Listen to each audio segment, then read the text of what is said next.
Uma comparação entre o governo Bolsonaro e Lula sobre a inflação dos alimentos desmentem as fake news bolsonaristas. Veja os números apresentados por Rodrigo Viana no ICL Notícias. Os números deixam claro, mais uma vez os bolsonaristas estão mentindo. Comparando o preço, a inflação dos alimentos no governo Bolsonaro com o governo Lula.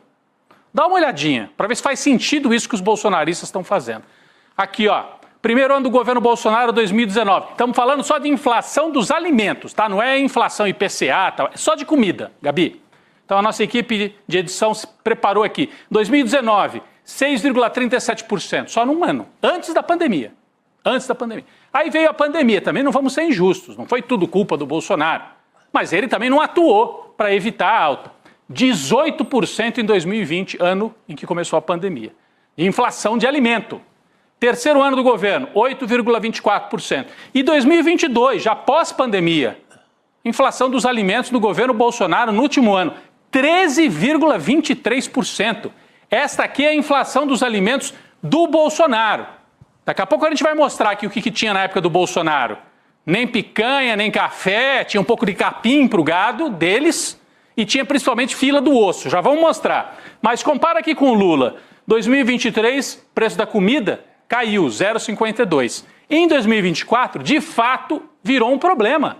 Aumento de 8,23% em 2024. A narrativa contra as mentiras da oposição também estão sendo combatidas em plenária na Câmara. O deputado do PT, Helder Salomão, novamente subiu à tribuna para desmascarar a turma que critica o governo Lula. Caros parlamentares, população brasileira, quero falar hoje sobre comparação. E o que é comparação? Comparação é o ato ou o efeito de comparar. É quando você faz o paralelo entre dois fatos, duas ideias, quando você compara dois comportamentos, também quando você compara dois times de futebol, e pode se comparar também dois governos, duas pessoas, duas obras de arte. Enfim, quando você fala em comparação, você pode navegar nas inúmeras possibilidades de comparação. E é sobre comparação que eu quero falar hoje, porque eu vejo uma grande contradição em alguns discursos que, se comparados e se analisados com profundidade, mostram que não são discursos e narrativas que se sustentam. Vou dar um exemplo. Alguns parlamentares aqui usaram um boné dizendo que nós precisamos ter comida barata novamente. Então vamos às comparações da inflação de alimentos no governo passado e neste governo. 2019, 6,37%, a inflação dos alimentos. 2020, 14,09%. 21, 7,94% e 22, 11,64%. Nós estamos falando de uma média de 11,64% de inflação dos alimentos no governo passado, chegando no ano de 2020 a 14,09%. Em 2023, nesse governo, houve uma deflação de 0,52%, e agora, em 2024, ano passado, 8,23%. Então vejam que quando a gente compara com dados oficiais, a comparação nos ajuda a mostrar a contradição daqueles que hoje dizem que temos que ter alimento barato novamente, mas novamente como se no governo passado nós tivemos um crescimento enorme da inflação dos alimentos. Então veja que quando a gente faz essa comparação, a coisa não fica boa para quem anda falando e usando o boné verde e amarelo para se intitular patriota. Vamos a outra comparação. Em 2021, no governo passado, em 2021, o salário mínimo era de R$ 1.100. E o litro da gasolina era R$ 7,90. R$ 7,90. Em 2021, quero fazer essa comparação, o salário mínimo era de R$ 1.100 e o litro da gasolina era R$ 7,90.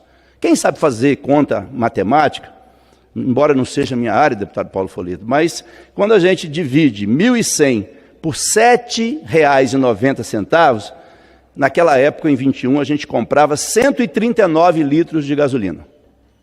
Hoje, em 25, o salário mínimo, que voltou a ter ganho real, porque durante 7 anos o salário mínimo apenas foi corrigido pela inflação, o salário mínimo é R$ 1.518. O litro da gasolina, o preço médio, é de 6,14. Quantos litros de gasolina se compra hoje com um salário mínimo? Vamos à comparação. Hoje você compra 247 litros de gasolina com um salário mínimo. Em 2021, só se comprava 139 litros de gasolina. Portanto, 108 litros a mais de gasolina com o salário mínimo. E aí eu pergunto, falar de comida barata, de combustível barato, vamos fazer comparação?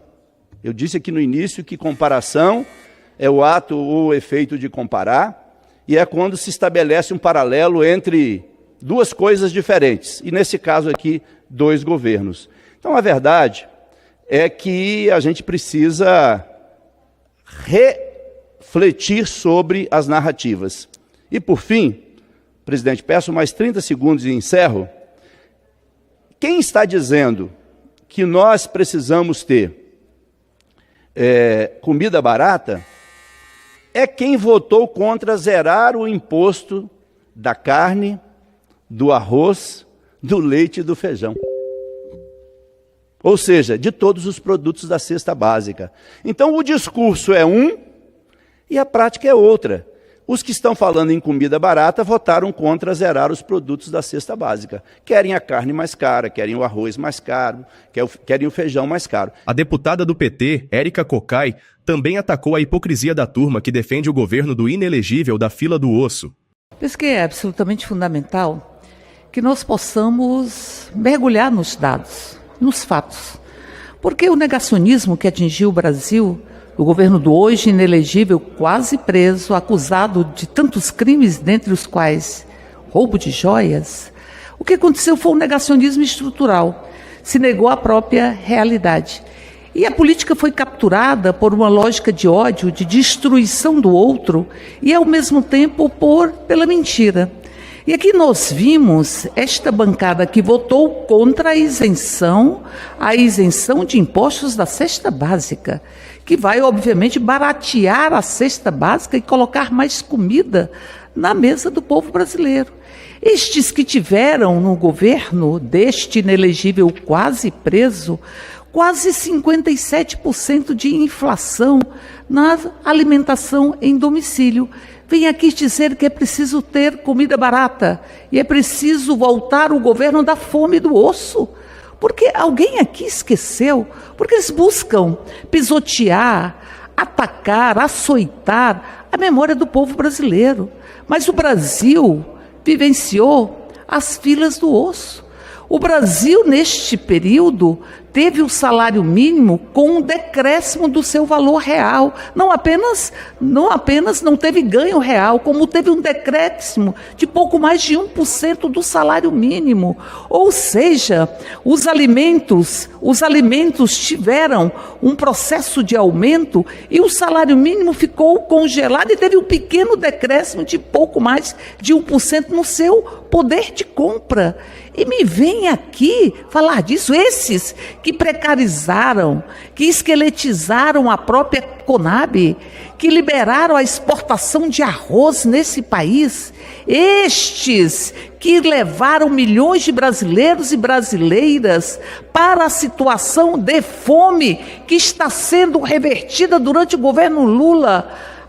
Isso é uma degradação moral absoluta. Isso significa que eles não querem regulamentar as mídias. Por que não querem regulamentar? Porque eles querem que a mentira seja a norma. Porque eles querem, nos lembrando Cazuza, fazer com que a verdade não corresponda aos fatos e que tenhamos as piscinas cheias de ratos, lembrando mais uma vez Cazuza. Portanto, regulamentar as leis, as mídias sociais é fundamental para a democracia, para que nós possamos resgatar a política como espaço de construção de síntese, onde possamos resgatar a política a partir dos fatos, porque se os fatos são respeitados, você tem diversas opiniões sobre eles. Este é um debate democrático. Mas se você nega os fatos e você constrói uma realidade paralela, isso significa que dentro dessa realidade só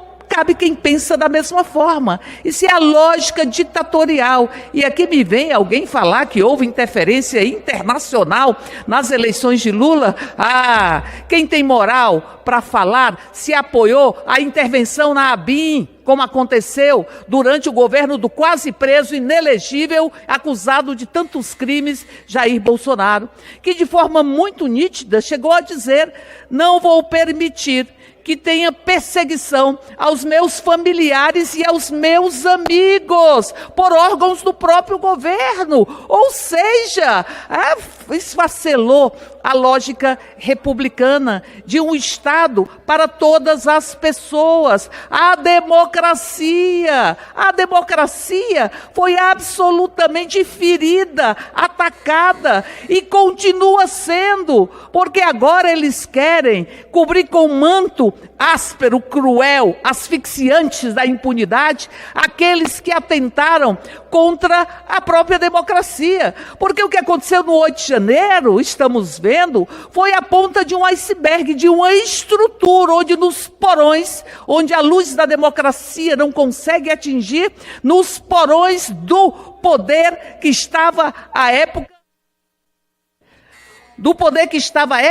nesses porões se estava articulando as velhas formas da ditadura, assassinato político estava sendo articulado. Portanto, não me venham aqui dizer que defendem a democracia e não me venham aqui dizer que defendem comida barata, porque o que nós vivenciamos no governo anterior foi a política da morte, a necropolítica, e há que se ter uma investigação séria neste país para se responsabilizar quem foi responsável por tantas mortes desnecessárias durante a Covid. Por isso, o Brasil está sendo reconstruído, sem negar a realidade, entendendo a realidade e buscando transformá-la. Por isso, o Brasil, de forma gigante, de forma destemida, desassombrada, enfrentou compra institucional de voto, enfrentou a utilização da máquina pública, enfrentou toda uma série, uma sorte de mentiras que eles queriam que fossem consideradas verdades e elegeu Lula, que está tirando o Brasil da fome, que está incentivando e desenvolvendo as políticas públicas nesse país para que a gente vivencie a nossa grandeza. Porque o Brasil é dos brasileiros e das brasileiras.